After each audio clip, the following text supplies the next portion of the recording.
Sir, আজকে দেখছি আপনার ভীষণ মন খারাপ। চলুন একটা গল্প শোনাই। যখন আমার ভীষণ করে কষ্ট হয়, আমি তখন এই কথাগুলো নীরবে শুনি। ধরুন আপনার খুব অসুস্থ মনে হচ্ছে, কেমন জানি শূন্য শূন্য লাগছে, ক্লান্তি লাগছে।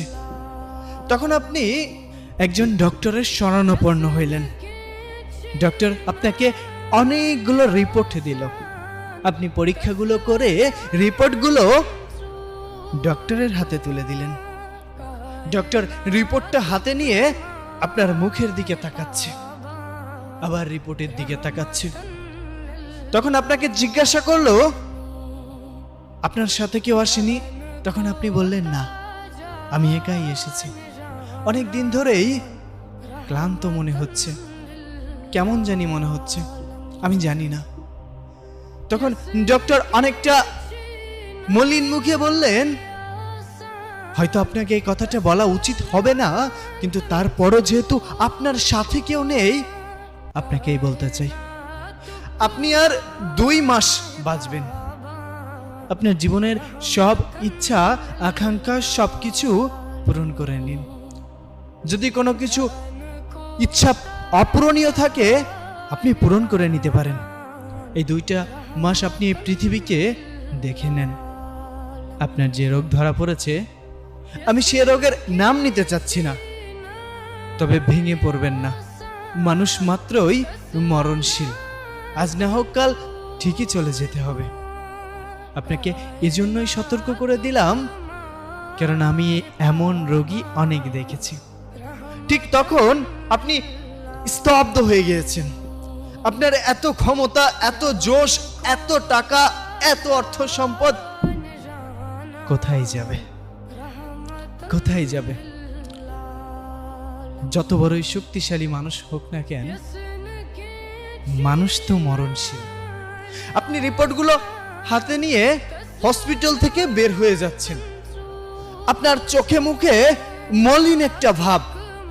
আপনি 4-5টা খুব মনোমুগ্ধকর ভাবে তাকিয়ে আছেন, প্রকৃতি দেখছেন।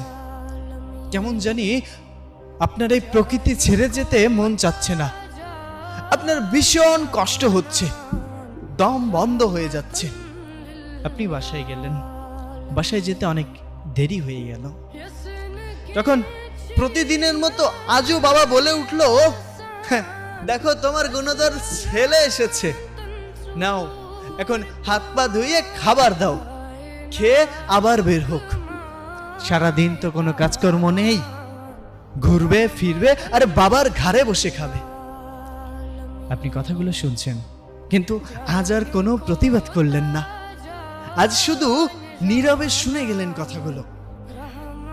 ওপাশ থেকে মায়ের কণ্ঠ ভেসে আসলো, টেবিলে খাবার আছে, নিয়ে খেয়ে ঘুমিয়ে পড়।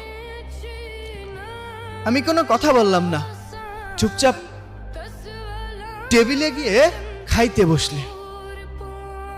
কি মনে হবে?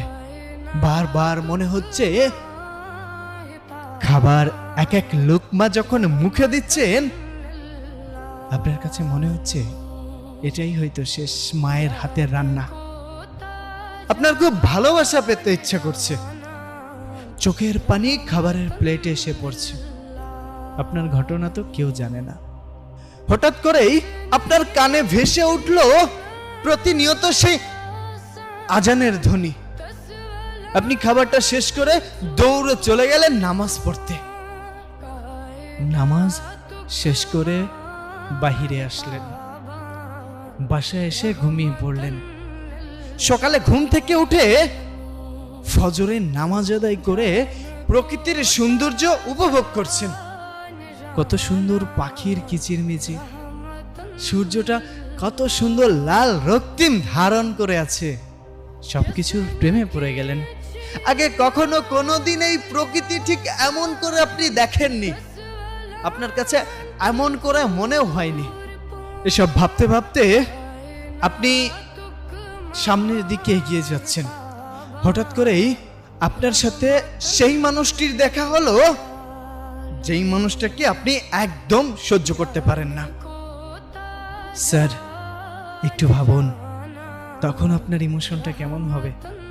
আপনি তার সাথে তর্ক বিতর্ক করার বদলে তাকে বুকে টেনে নিলেন। সে অবাক হয়ে গেল, কি হয়েছে? আপনি কান্না করে দিয়ে সামনের দিকে আগালেন। পথে ঘাটে যেখানে যার সাথে দেখা হচ্ছে আপনি সালাম প্রদান করছেন। আপনি হঠাৎ করেই দেখলেন রাস্তার পাশে একটা কুকুর শুয়ে আছে। আপনি দোকান থেকে একটা রুটি কিনে এনে নিজে হাতে ওই কুকুরটিকে খাওয়াচ্ছেন।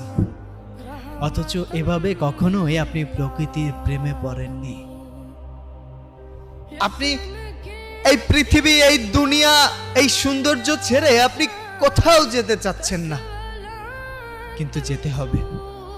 আপনি আস্তে আস্তে দুর্বল হয়ে পড়ছেন। আপনি আস্তে আস্তে মানসিকভাবে ভেঙে পড়ছেন শারীরিকভাবে। আপনার বাসা থেকে কিছুটা বুঝতে পারলো। বৃদ্ধ বাবা আপনাকে ডেকে নিয়ে বলল, বাবা কি হয়েছে তোর? এখন আর আগের মতো তর্ক করিস না। যে খাবার নিয়ে সারা দিন অভিযোগ করতিস, এখন যে খাবার দেয়া হয় সেটাই চোখ বন্ধ করে খেয়ে নিস। কি হয়েছে তোর? তখন আপনি চিৎকার করে দু চোখের পানি ছেড়ে দিয়ে বাবাকে জড়িয়ে ধরলেন। কেমন লাগছে? কষ্ট লাগছে?